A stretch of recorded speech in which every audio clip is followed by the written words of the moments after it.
Hello guys, आपका मेरे channel smart study में स्वागत है। आज हम डायरेक्टेड ऑफ एजुकेशन की तरफ से दी जाने वाली वर्कशीट नंबर 30 करेंगे, जो कि क्लास 8th की है और सब्जेक्ट है सोशल साइंस। ये वर्कशीट 24 नवंबर 2021 की है। तो आइए शुरू करते हैं आज की worksheet. The making of nation movement 1870 to 1947।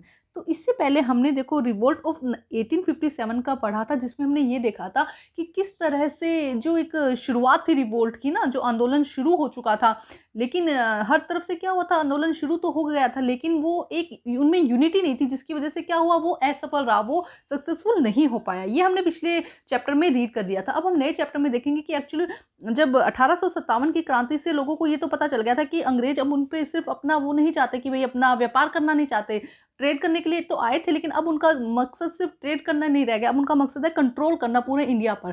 तो इस चीज को वो समझ चुके थे। अब इसी चीज से वो क्या चाहते थे, आजादी चाहते थे। The emergence of the nationalism.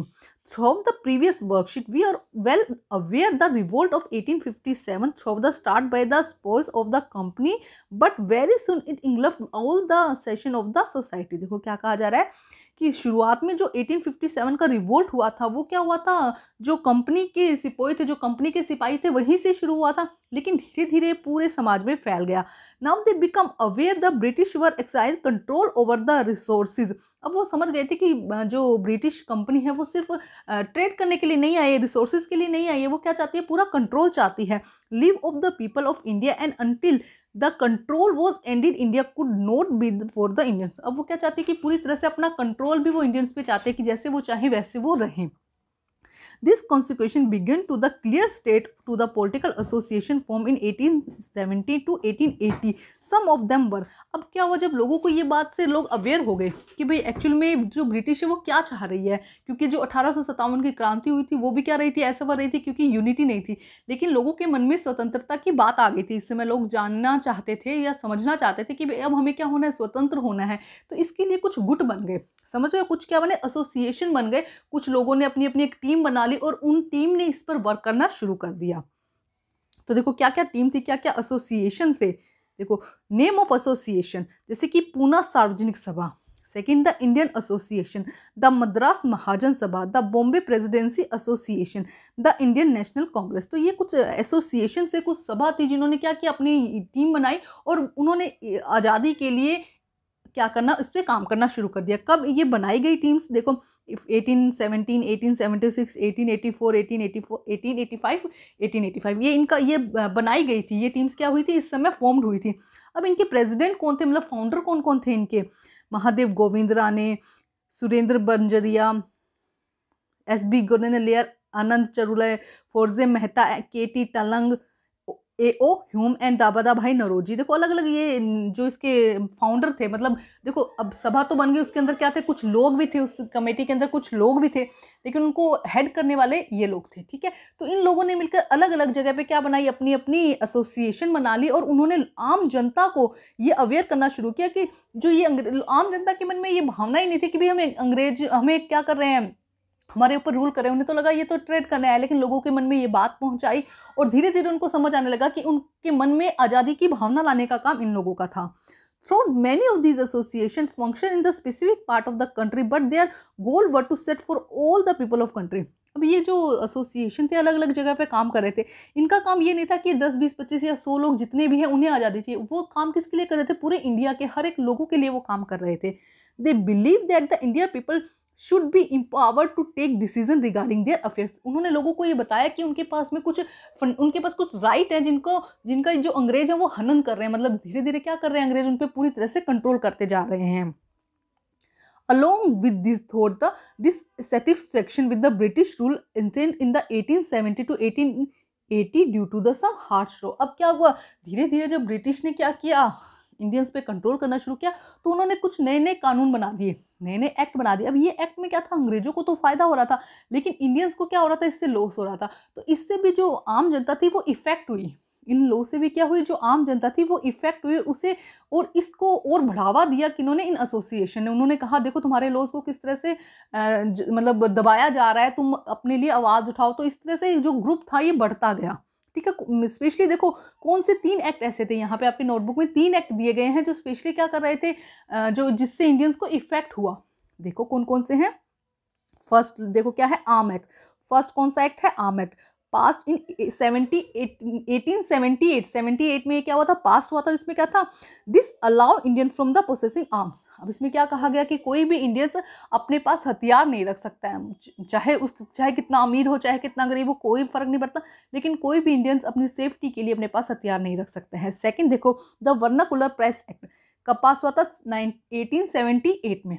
इसमें क्या कहा गया था, allow the government to conflict of the asset of the newspaper including their printing press if they print anything the objectionable। देखो क्या कहा जा रहा है।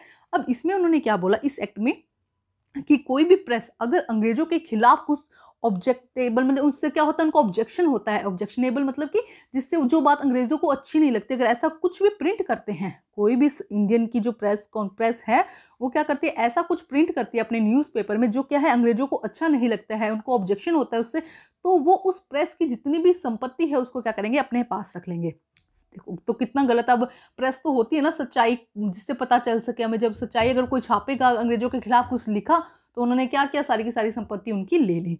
और थर्ड क्या था, द इल्ब्रेट बिल। इसमें देखो क्या था, इल्ब्रेट बिल में 1883 में ये पास हुआ था।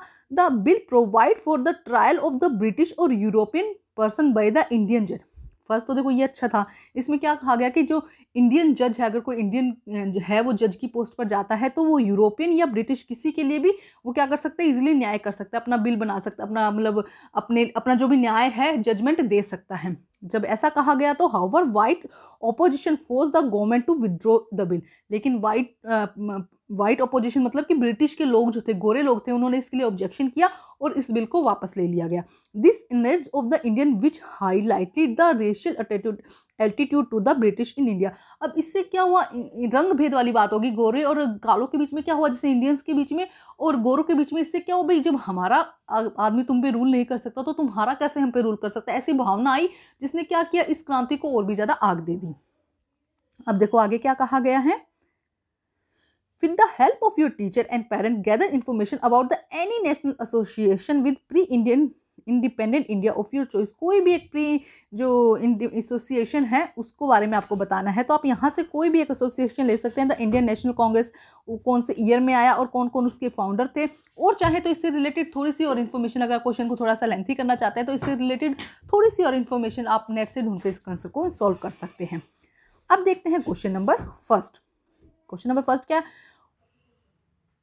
What do you understand by the words सार्वजनिक इन पूना सार्वजनिक सभा। पूना सार्वजनिक सभा में सार्वजनिक का मीनिंग क्या है, तो इसका आंसर हो जाएगा सार्वजनिक। सार्वजनिक का मीनिंग यहाँ पे हो जाएगा फॉर ऑल, मतलब सभी के लिए।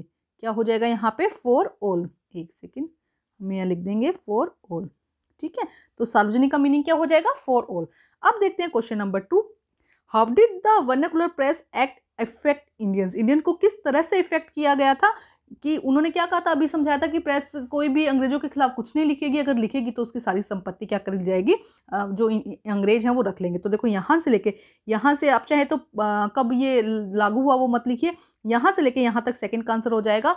ये पूरा का पूरा जो लाइन है आपको यहाँ से लिखनी होगी। क्वेश्चन नंबर 3 देखते हैं, what was Ilbert bill and why did it withdraw. अच्छा, इल्बर्ट बिल अभी हमने देखा, देखो यहाँ से आ जाएगा, यहाँ से लेके यहाँ तक ये हो जाएगा आंसर नंबर 3 की। क्या था इल्बर्ट बिल, कि कोई इंडियन जज भी क्या कर सकता है, ब्रिटिश और यूरोपियन पे अपना जजमेंट दे सकता है, लेकिन इससे वाइट अपोजिशन थी, उन्होंने फोर्स लगाया और इस बिल को क्या करना पड़ा, विड्रॉल करना पड़ा। 3 का आंसर हो जाएगा। क्वेश्चन नंबर 4 देखो क्या कहा जाता है, in your opinion which of the above 3 law act would have impact the Indian most, give reason support of your answer। अच्छा, आपको क्या लगता है इन तीनों एक्ट में से कौन सा ज्यादा इफेक्टिव था। देखो सबसे ज्यादा इफेक्टिव कौन सा एक्ट हुआ, ये एक्ट हुआ होगा। आप यहाँ पे इल्बर्ट बिल भी लिख सकते हैं या फिर क्या लिख सकते हैं, वर्नाकुलर प्रेस एक्ट भी लिख सकते हैं, क्योंकि दोनों ही एक्ट क्या थे, लोगों को इफेक्ट कर रहा था कि अंग्रेज कुछ लिख ही नहीं सकते इनके खिलाफ, या जैसे अंग्रेजों के खिलाफ कुछ लिखा ही नहीं जा सकता। या देखो यहाँ पे कि कोई जो इंडियन, देखो हमने क्या दे रखी थी, जो ब्रिटिश थी उनको हर पोस्ट दे रखी थी, चाहे वो किसी भी पोस्ट पे काम करे, लेकिन इंडियन को जब किसी पोस्ट पे काम करने के लिए दिया तो लोगों ने क्या किया, अंग्रेजों ने क्या किया, उसका विद्रोह कर दिया। तो यहाँ से देखो ये वाला पूरा आंसर आप इसके अंदर लिख सकते हैं, आंसर नंबर 4 में। चाहे तो ये लिख दीजिए, चाहे, क्योंकि दोनों ही एक्ट क्या थे, प्रभावशाली थे और दोनों ही एक्ट ने क्या किया था, इफ़ेक्ट किया था। आपको क्या लगता है? मुझे लगता है ज़्यादा इफ़ेक्टिव ये था, इससे लोगों के मन में ज़्यादा मतलब जो बदला या कहें कि बुरी भावना आई, जिसने क्या कहा कि भई जब ये हमारे पे रूल नहीं कर सकते तो हम कैसे रूल करें ना? तो इस तरह से तो ये मेरे को ये लगता है, अगर आपको लगता है तो आप ये वर्नाकुलर प्रेस एक्ट भी यहाँ पर लिख सकते हैं। तो ये थी हमारी आज की वर्कशीट। वर्कशीट को कंप्लीट करके अपने टीचर को ज़रूर चेक करवाइए और प्लीज़ मेरे चैनल को लाइक कीजिए, सब्सक्राइब कीजिए और शेयर कीजिए। Thank you.